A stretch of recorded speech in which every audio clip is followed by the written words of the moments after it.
Hello everybody, this is Mark Anthony Dark 66 coming back here for my second movie, Enter the Deep South with the 6-6. That's me, the 6-6.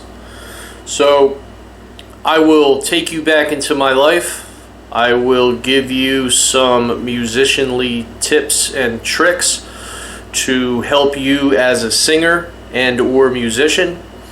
We will take you on journeys through the Deep South into a Southern style of living.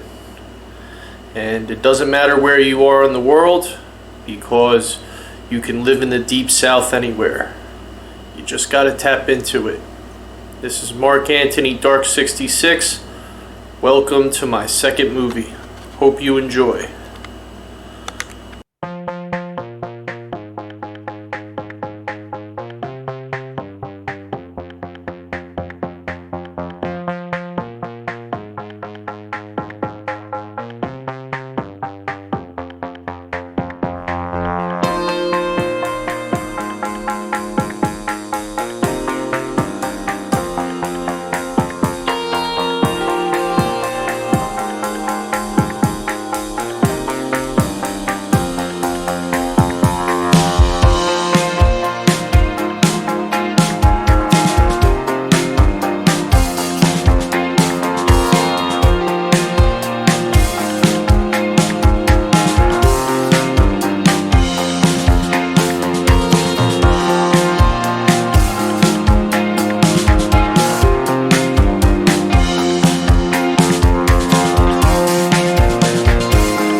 Alright, guys, so here we are back again.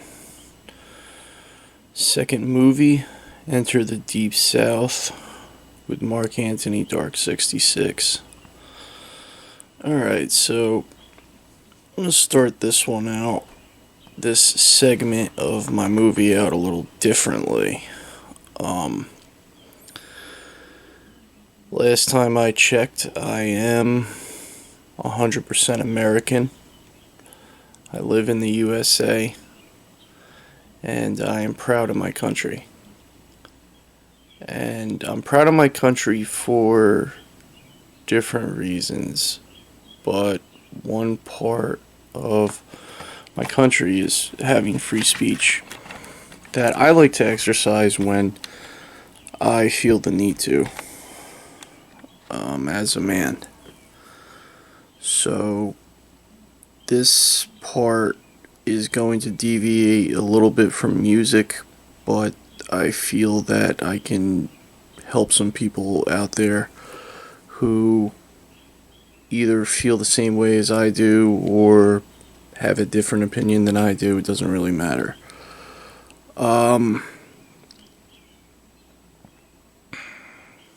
Let me think about this before I get into this. Okay, the first thing I want to say is I like wearing bandanas. I always have different themes. This is like my summer bandana that I'm wearing. It's a bandana that I would wear in the summertime. I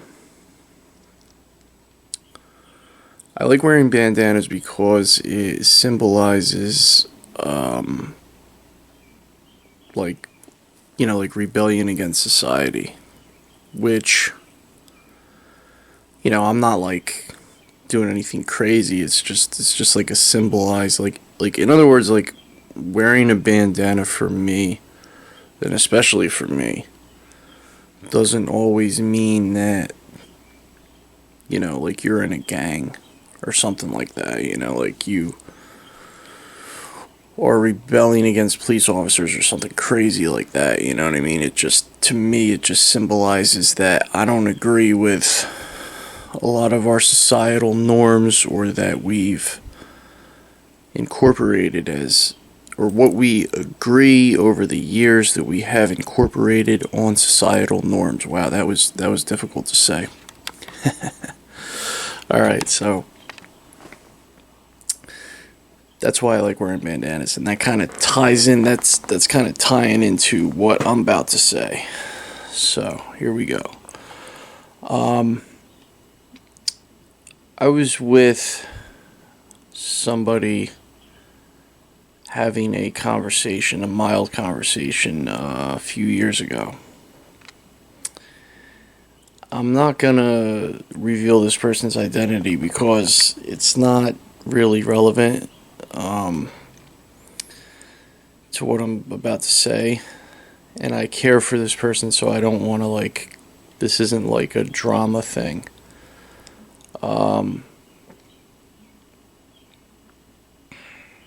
Alright, this person comes to me, right, and they're like, hey, I think you should be married with a family and living in your own house by now. Based on my age, which I'm also keeping a secret because it's part of my job. I don't, fronting a rock band, I don't tell people my age. I just let it be a mysterious sort of a thing. It's part of my job. But this person had an opinion on that, and I actually, in the moment, I actually took it as a compliment, because I know that this person, deep down, I know that this person has love for me, and they were just saying like, hey, what's up? And I'm responding to that person now, but I'm also gonna make like a big point about what I feel about our society and the way things are in terms of like real estate and so on and so forth. Real estate now, that's something that I'm kind of studying right now, is real estate. It's very fascinating to me. in a lot of different ways, but I just picked up the book like a few weeks ago, so I'm still pretty much a newbie in terms of all that. Okay, so let me get to the point. This person said that to me. Okay, I took it as a compliment. It wasn't like, we weren't arguing or anything like that. But at the same time, I'm saying to myself, wow, so and so doesn't really know that, I'm happily single. I've never had kids, and I've never been married. That's interesting that they would say that about me. And that's really based off of my decisions and my lifestyle as a free American. I want to say that again. That's based off of my life's decisions and my free lifestyle as an American. Okay, and the point with that is the one thing about real estate that I want to say freely as an American. Okay. Now I'm gonna say something very extreme, and I do not mean this literally. Okay, but what I'm gonna say makes sense. Is if you are a homeowner and you live in a place, the place you live at should reflect your lifestyle. Okay, I'm going to shorten that and say it again. When you live in a house, your lifestyle should be reflected in your house. Okay, now I'm going to make a segue real quick. There's 2 points that I want to make, 3 points that I want to make. I'm going to cover these 3 points. Now, the first point is there's a popular, successful, wealthy man in our American culture. I'm not going to even say his name because it's very obvious who I'm about to talk about. He's definitely a billionaire. Okay. One of his properties that he owns is $50,000. I 100%, no doubt in my mind, agree with that. Okay? I agree with that 100%. When I saw this in the news, I was first shocked, but then I said, wow, this guy's really doing it right.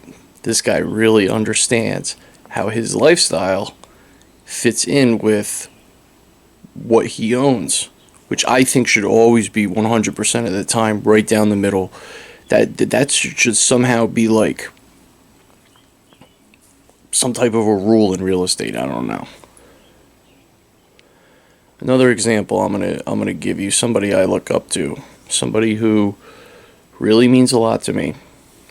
Okay, this person is a millionaire. Okay, I don't know exactly how many millions this person has, but this person lives in $1 million house, has 4 children. Okay, but this person's lifestyle precedes their house. Okay, in other words, there's people in our society where you're one person living in a, $72 million house or something like that. I mean, like, as astronomical as that sounds, okay, like, how is a house like that even on the market to begin with? And how is that even real? Okay, because it's not, that to me is not real. Okay, and like, so how do you even pay for something like that's, you're gonna allow somebody to build that house and put that on the market, but at the same time, one person. I mean, the first thing that I'll say as an American, okay, is if you're one person living in a house like that, okay, and you need that to fulfill your vanity or whatever's going on in that brain of yours, okay, whatever's going on up there. Okay, like that is unprofessional and irresponsible. And in terms of real estate, I mean, that's like, that to me is like a failure. But point that I'm trying to make is this, is if I ever get into real estate, which I might, I'm going to follow my own principles and get involved in the houses that I want to get involved in for a reason. Not because our society thinks that, you know, once somebody hits a certain age, they have to go out there and buy, you know, a house over $100,000 and start paying mega taxes on it. I mean, like, it's so, our society is so bent on impressing others. Why don't you just start with your own family? Why don't you try to impress your mom, your dad, anybody in your family who you're close to? Which kind of falls into impressing society. I don't want to convolute myself now. Now I'm going against like my own ideologies, but it's like our society is so bent on like, okay, I'm gonna go buy like this big house. Like, do you even know how much you pay in taxes when you buy that house? Do you even know how much your job is taxing you after you get the job?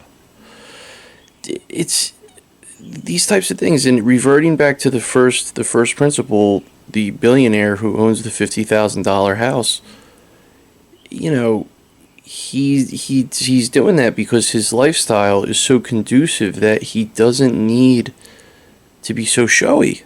But we all should be that way. And we all should be able to look at our lifestyle. I mean, look, I'm a rock star, okay? Okay. So, let me put it this way to you, right? I'm a rock star. So, the only thing I guess I would prefer now that I don't have is a bigger music room where I could perform music every day. That's it, period. Maybe my fans can help me achieve that. Maybe they can't. I don't know. I hope you can. But it's like people are geared towards attaining assets and unnecessary real estate because it's a norm in our American society, and it's been that way since I've been born, at least. And to me, it just leaves a bad taste in my mouth. And you know, I even think if you want to just start a family, that should be conducive for buying real estate.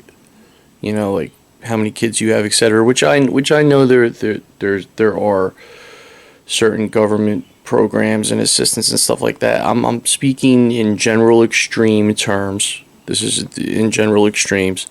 But again, the bandana, okay, is symbolizing that we, you know, not one person should be living in a 5-bedroom house. Okay, and I don't mean that overly judgmentally. If you do that, we could still be friends. I'll still come to your house. We could party. You could probably teach me a thing or two. Okay, but though, if those principles were somehow regulated, I think our society would be better. I think that America would be better. And I think that if we could reverse those extremes of, you know, unnecessary wealth, America would be a better place. So, I just had to get that off my chest. I'm an American, born and raised in the USA. Wherever you're watching this in the world, you may want to come to this country, you may not. But if you do come to this country, know that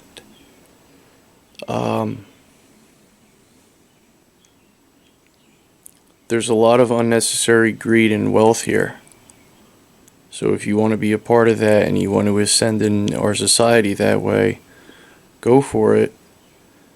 But a lot of people are going to judge you based off that. See, the great thing about me is I don't want to talk about myself like this. I don't want people to get the wrong impression. I'm speaking for my whole camp on this. Speaking to my dad, Bill Fallon, everybody behind the scenes with Mark Anthony Dark 66. The great thing about Mark Anthony Dark 66 is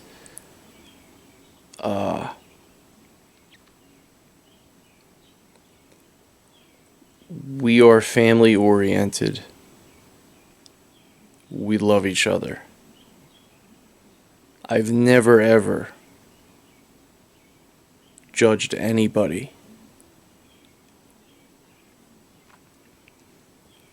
based off of material assets.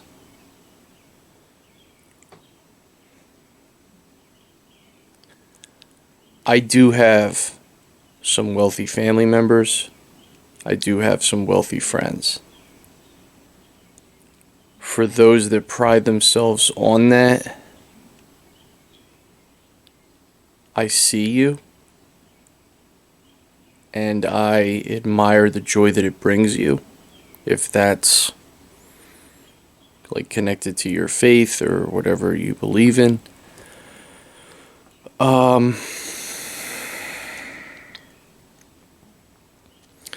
But this extreme talk, I had to mention because people close to me, even young, look, hey man, even younger people, like in college, still in college, I judge people off of the skills that they have, not off, the car that they drive, and I'm just not that type of person, even though, I myself have some nice things. I don't, I'm wearing a nice pair of sunglasses right now. Oh, man. So, this extreme, I don't want to say I just ranted, but this extreme talk, just filter it through and, if your dream is to live in the Hollywood Hills, okay, we could still be friends, okay? Like, I still admire you for everything that you've accomplished. Just hear me out. $1 billion man, $50,000 house makes a lot of sense to me. I agree with it 1,000%. And I just wanted to share my honest opinion on that. And I'm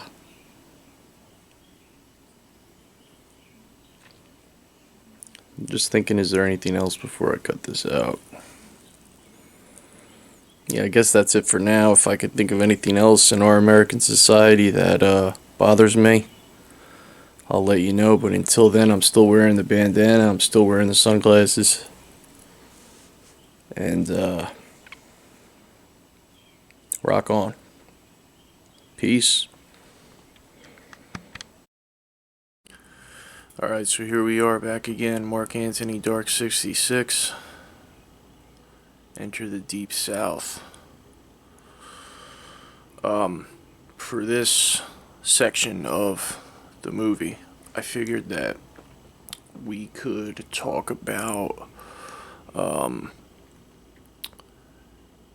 being in a band and what makes a band successful, and the things you can do to increase your chances of being successful within the band. Now, me personally, I've been in 2 serious bands. They both ended up in breakups, but I still have enough experience to share with others to try to help you be successful. And me right now, I am still in the process of forming a band, making a band, whatever you want to call it. Alright, so the first thing that I think is healthy for a band is like some form of leadership and some sort of like business model that you want to follow if you're looking to make money. That's something that I think is good for success. That's something I've followed, whether I'm doing it solo or whether I'm in a band, etc. I always follow like the same kind of business model. I'm just throwing that out there. You can take that how you want it, and do your research on that. But to avoid arguments and, drama and all that kind of stuff, that's my honest advice in terms of like being in a band and making things work, etc., etc. Okay, so let's get to the mechanics of it. The mechanics of being in a band. Your technique, your skill level, what you're trying to achieve, etc., etc.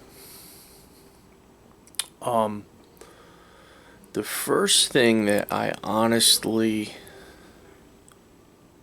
would like to say in terms of being successful in a band is, it could be termed in different ways. You could define it in different ways. Okay, but the best way that I could put it into words to explain it would be to, with your instrument, learn how to solo. In other words, play your instrument alone, totally by yourself, and try to make a song just using one instrument. Okay, now you can see solos for every different type of instrument. Okay, that's everywhere. And even if you're a singer, that would mean singing a cappella. Okay, I've done that like on occasion. Whatever. I'll still make some videos in the future of me singing, just to add to the band. Okay. I don't know. I might do the national anthem.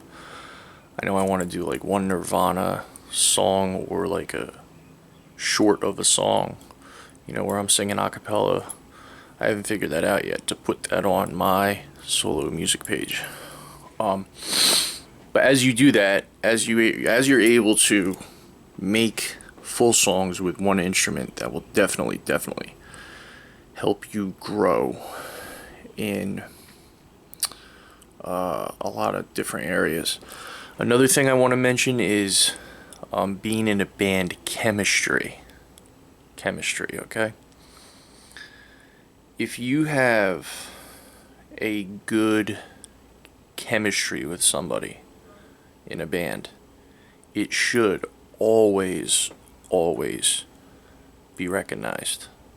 Like, you gotta say it for what it is, okay? Like, in other words, when the four guys from Led Zeppelin get together, okay, there's something special that happens. Like when they were in their prime, obviously, it's the year 2023, but like something special happened when those four guys got together.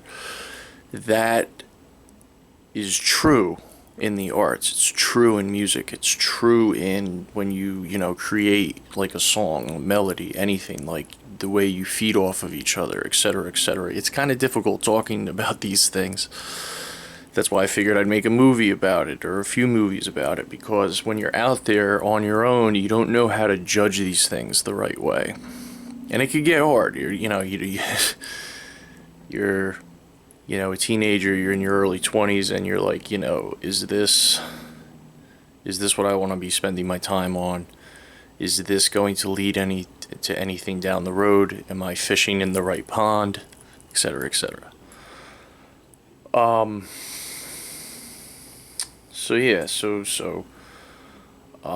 learn how to solo, play an instrument by yourself, create your own songs with one instrument. Notice chemistry. Okay, so if you go into a band and you say to yourself, wow, this sounds really good, or you get some sort of a different reaction from a friend or a family member,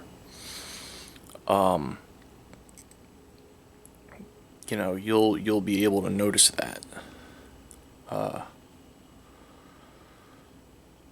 That's something unique within the arts. That's something that's very hard to explain. It's very hard to put into words.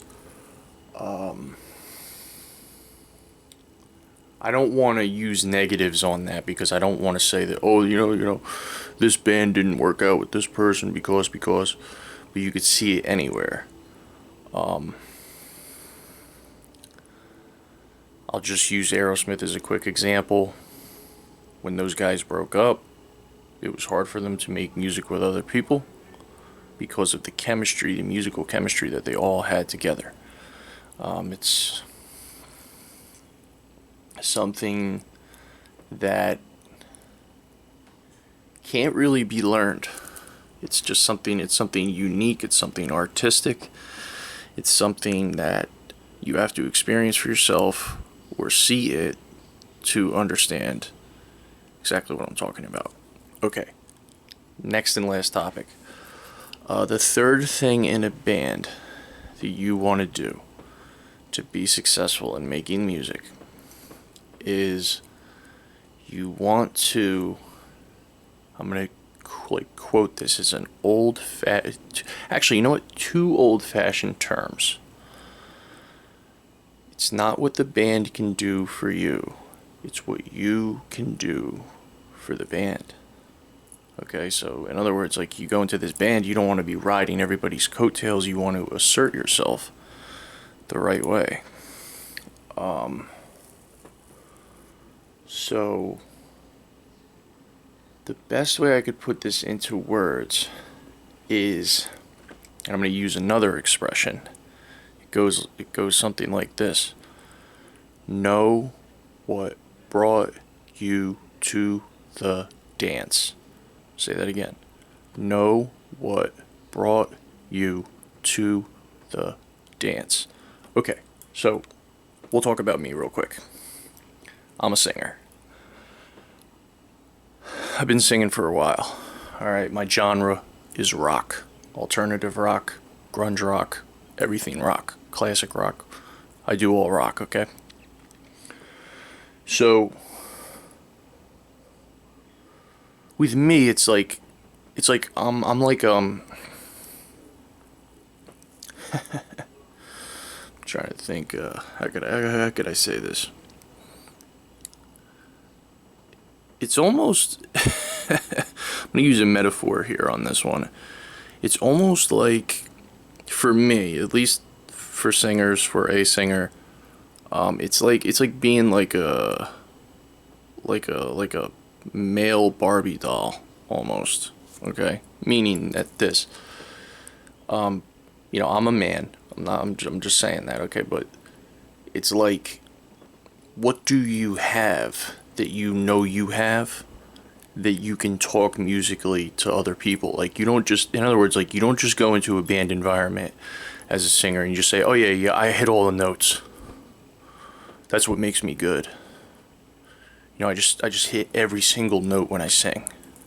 That's what I have. Like, you don't say that. Like, people are not gonna understand what you're saying. They're gonna think you're weird. Etc., etc. Three things that I know that I have.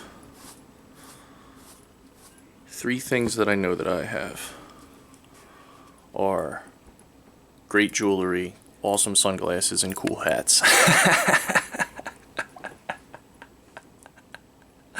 I'm just kidding. I'm just kidding with you. Alright. The three things that I know that I have as a singer. Okay, that is undeniable.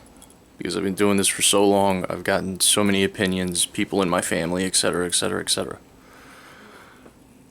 You know, and here's the thing, like, you're gonna have people who are like, you know, I wouldn't say like haters, like at least I don't have any haters, but like, you know, oh man, you know, oh, you don't know how to play, or, you know, this, you know, like, or, you know, you don't know how to sing. Like, you gotta just plow through that. Okay, you gotta, like, if this is something that's really for you, you just gotta, like, have a thick skin and, like, keep moving forward. Okay, but the three things that I know that I have. Number one is I have heart. Okay, heart, meaning that when I perform, I have like a determination to sing good. I have like a if you come to see me perform live, okay, ever, I might not be the next singing sensation. Okay, I might not be the next, like,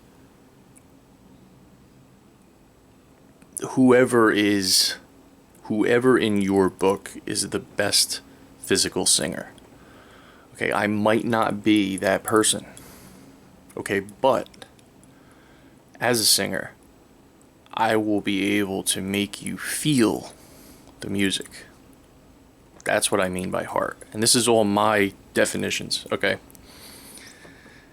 The second thing that I have as a singer is I have a lot of attitude.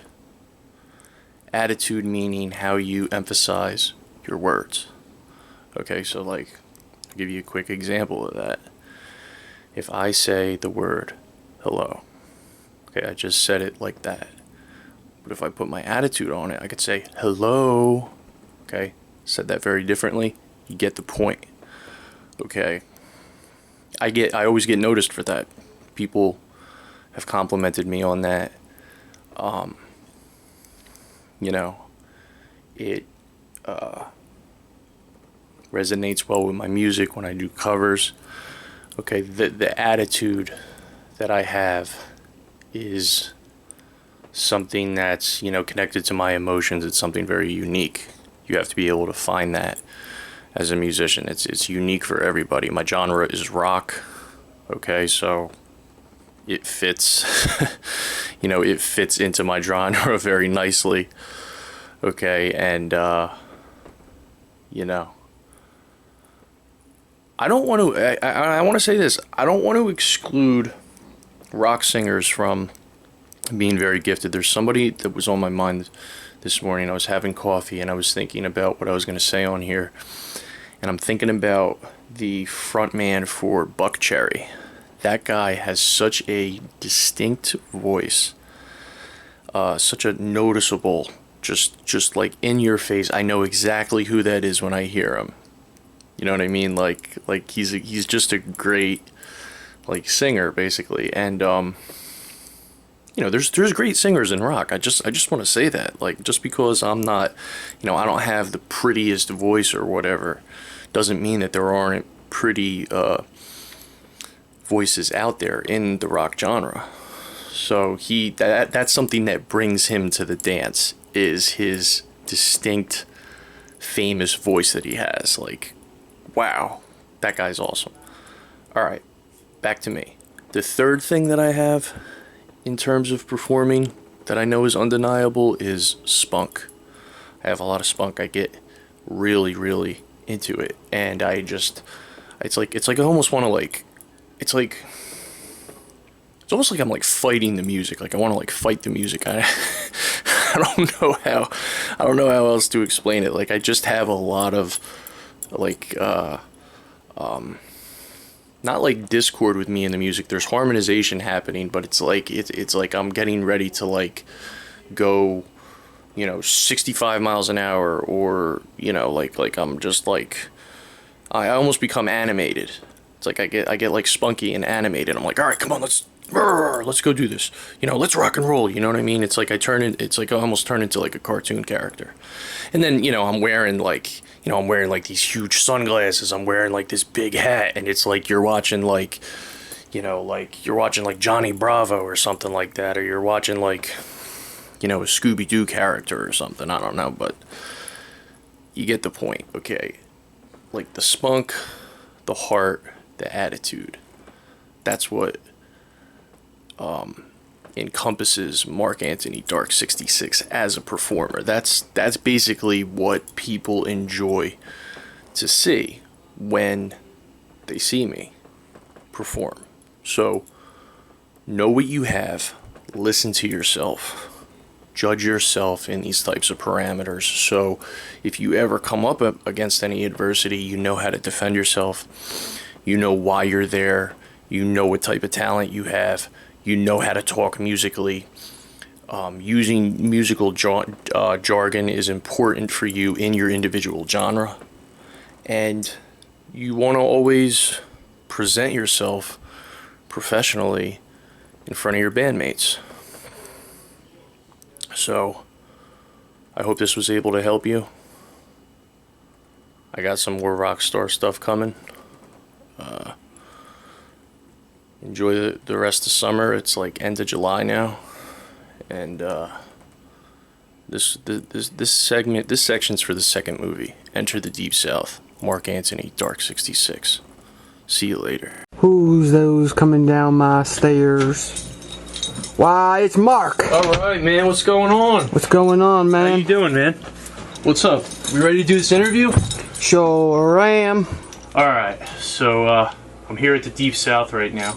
I just want to let my fans know, my friends, my fans, supporters know that, you know, the whole Mark Anthony Dark 66 is an internet success. I just opened my Twitter account a few days ago. I'm basically at this point now where I'm like teeter-tottering on being like internet famous, local celebrity type of guy. And I just wanted to say thanks again for all the support, all my viewers, my friends, my family. I mean, thank you. You've been doing better than most locals.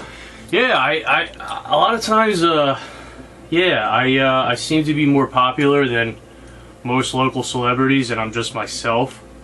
I've always been just doing myself. But again, of course, like I front a band, and my band is currently under construction. We're looking for a bass player, lead guitar player.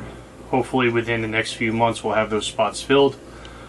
Early summer, do some good concerts. Yeah, definitely summertime. Yeah, definitely summertime. Some concerts, some parties. I could get like a few people from my entourage to come to the parties with me and stuff like that. So. Sounds good. Sounds like your entourage will be having the time of their lives. Oh yeah, absolutely, man. I'm all about going to the parties, man. It's just COVID's finally going away. Thank God. Yeah, house parties are coming back. So like I'm always up to like either if I'm not performing, at least like make an appearance. Yeah. But if you want me to come to your party, you should talk to my manager about that. Because it's always a big thing when, like Mark Anthony Dark 66 comes to a party, I will be checking that, let me tell you. Yeah, absolutely. Please do. I mean, But yeah, there's a lot of stuff going on, a lot of positives. I'm here now at the Deep South. I just had a great steak. The steak is so tender that I don't even have to use like a fork and a knife. That's how good the Jamer cooks his steaks. I want you guys to know that. Well, definitely true enough. I definitely make a mean steak. Yeah, absolutely. So you make some mean steak. A lot of my jewelry that I wear is from Jamer. Jamer's like kind of like my jeweler. Well, I always do have a good sense of style. Oh, thank you. Yeah, the one thing about my jewelry that I wear, I don't necessarily wear the most expensive jewelry, but I do wear a lot of unique, like it's hard to match what I'm wearing.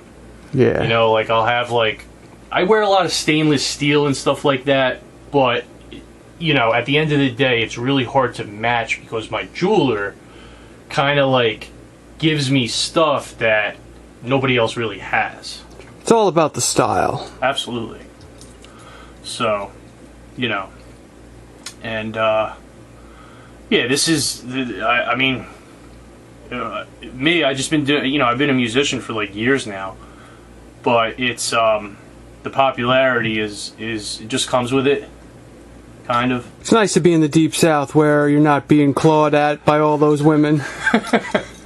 Oh, the women, man. I always get that question, like girlfriends. I'm talking to a few girls right now, definitely. That always seems to come up, but I am still officially single. But I am talking to quite a few girls now. Yeah, they must be tearing your clothes off. Well, I mean, thanks for the compliment, but we'll see how things go. We'll see how things go. And hey, Jamer, I wanted to ask you a question in this interview because I know this is all about me and my success and everything, but I wanted to ask you a question. I wanted to ask you a few questions. Okay. Do you want to be a roadie for my band? Wow, what an honor. Yeah. True honor, man. Yeah. What do you think about that? Yeah, I would definitely consider it. Wow, I'm blown away. I mean, dude, you got roadies climbing all over you, man. Like honored for me? Wow. Yeah. So, well, I mean, you could be my roadie. There's a lot of other stuff. I mean, you definitely cook very well. Like, you're definitely a part of my entourage. People like to see you in my entourage. well, I mean, I am a cool guy. I don't lie, but Yeah. wow, honored to be with such a star, man. Yeah, I definitely consider it. Well, yeah. I mean, it's not. I don't want to be like selfish and make this like all about me. Even though I'm really happy with the success and everything. Of course. It's everything that like Mark Anthony Dark 66 is a group effort, and like even if you wanted me to like make an appearance at your party or something, you'd have to talk to my manager. And I know. It's getting harder and harder to book you, man. No, that's a whole nother. That's like a whole nother conversation. I mean, you have to come here just to get away from all that. yeah. A lot of times I do. I come here to the Deep South just to like get away from all the like rock star stuff, popularity stuff, musician stuff, whatever you want to call it. I hear you. So, thanks for having me here for this opportunity, and I'm really serious. Like, if you want to come to our shows and stuff like that, you're more than welcome, and we would love to have you on our crew. I will be looking forward to those days of party. All right, man. All right, well, I'm gonna get going. All right. So thank you so much for having me, Jamer, man. It's always fun. I'm telling you, this guy cooks steaks. You don't even have to use a knife and a fork. Perfect steaks, man. All right, signing out, All right, man. All right, see you, man. Alright, so here we are, back again. Mark Anthony Dark 66, second movie. And we are at the point now where I am going to share with you my top 5 musicians / influences of all time. These artists have helped mold me, direct me, and influence me to my singing style, my type of performance, etc., etc. Alright, so the first band / person that we are going to say has influenced me to be a musician / singer is definitely, without a doubt, Kurt Cobain, the band Nirvana. Now, from my point of view, ever since I was a toddler, Nirvana and Kurt Cobain inspired me to become a musician. But the thing that inspired me on multiple different occasions because of him wasn't necessarily that he killed himself, because I really don't agree with that type of thing. But when he was alive, he more or less put his emotions a lot into his music. And whether you saw it more or less of him putting on a show or being himself, it was really hard to tell if he was being like genuine with his feelings or if he was just playing the part. I think we assume now after his death that he was just playing the part, but when he was actually alive, we understand that he had this like broken artist thing. Like he was broken on the inside and he had this like rebellion against the world in general, which was very appealing to all of us, I think, because it was like you were seeing him like in such a raw way, like this is really who I am, I'm really not putting on a show, etc. And ever since I was a toddler until now, he still continues to inspire me. I'm still amazed by a lot of his songs and his musical compositions, etc. So Nirvana Kurt Cobain is my number one influence / inspiration. Number 2 on my list is the rapper Lil Wayne. I remember being in high school, and I remember before Lil Wayne dropped his Carter 3 album, I remember he came out with all these mixtapes up until he actually dropped the album. But these mixtapes were like just so riveting and so exciting. But I remember like the music was good. He's very talented in a lot of ways. But I distinctly remember, like, I guess I was just graduating high school at the time.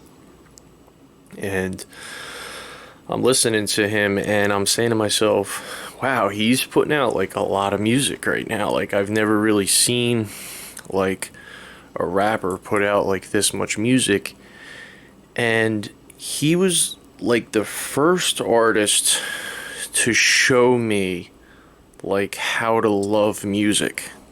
That's the best way I could explain it. Like he was just always so enthusiastic about it. Like he loved to do it. And I'm saying to myself, okay, like if he loves to do it, I can love to do it. And that's how he inspired me, because he just has such a great work ethic. He's definitely like not lazy. Like, you know, he's just putting out all this great music and I'm like, wow, like I'm so inspired to try to do something like this every day if I can, you know, make a hobby out of it, you know, etc., etc. So he's my second huge inspiration, and that is why. Alright, so I'm back. My third, by the way, I have my nephew with me for like the week. It's like, you know, summertime and he's out of school, so just like hanging out with my nephew, gaming a lot. So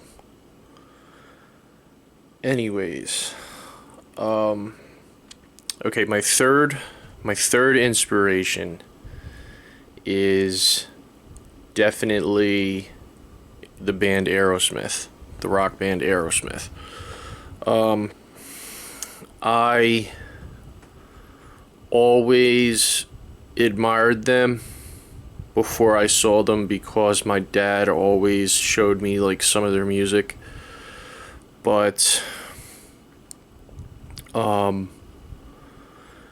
even after I got influenced just from my dad took me to see them in Atlantic City years ago, and the concert was just riveting.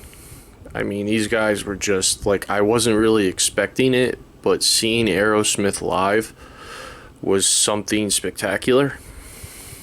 I wasn't really prepared for the level of musicianship that I saw. I remember when they came out to their first song, Back in the Saddle, I remember the audience just like almost being like frozen, but like so like seriously paying attention to what was happening. And the music was just hard hitting, like just monstrously like captivating. Like it was just like rock and roll, like at its finest. And I'll never forget that. I'll never forget Steven Tyler coming out in this big top hat with like these big aviators. You know, I wear big sunglasses, so like that's that's definitely like a huge influence of mine, and I'll never deny it. So Aerosmith is definitely my number 3. My number 4 is a artist by the name of Ghostface Killah. I saw Ghostface Killah with some of my friends. We went to New York City and we went to the House of Blues, saw Ghostface, and it was a great rap show. It was a great show, and it was very real. Everything he did was very real. It was like when I was there watching him perform, it was like he was like, it's almost just like he was just like talking like about his life. He was just like talking about his life and just like expressing himself, like to the point where I almost felt like I knew him. Like I felt like I knew Ghostface like after this concert. I was just like, wow, like okay, like this guy's like he's the real deal sort of thing. Like, you know, I kind of know more about him than I ever knew about him. And you might not know so much about Ghostface because he's more like underground, but you should really like check out his music. He's a great rapper, great musician, great hip hop artist, like just awesome. My 5th influence, inspiration would have to be the band The Who. Again, my dad took me to see another rock show in Madison Square Garden. I saw them live, and I just remember the show being great. But the one thing I can honestly say about them is I would say that throughout the years, like their music has always remained on certain popular television programs. I'm not going to say the names of those television programs, but if you know their songs and you watch the programs, you know what I'm talking about. Their music has stayed in our American culture for like decades, and it's just, I mean, it just speaks for itself. I mean, because the music itself never dies, and they continue to be on top of their game, and it's amazing. I mean, it's just amazing how music can go from decade to decade, a lot differently than what we see today with popular artists, etc. But anyways, so those are my top 5 favorite influences, and as a bonus, I'm going to say who, in my opinion, I think is the best guitar player, because I'm a rock star, so I have to have a favorite guitarist. I'm going to say Jimmy Page from Led Zeppelin is the best guitar player of all time. He brought rock and roll to a different level through Led Zeppelin's music, and their music speaks for itself. I'm not going to overly embellish that. There's so much great Zeppelin music out there, you know, and I don't even need to talk about it that much because it just speaks for itself. So those are my 5 inspirations, who I think is the best guitar player of all time, and let's get on with the movie. All right, let's rock.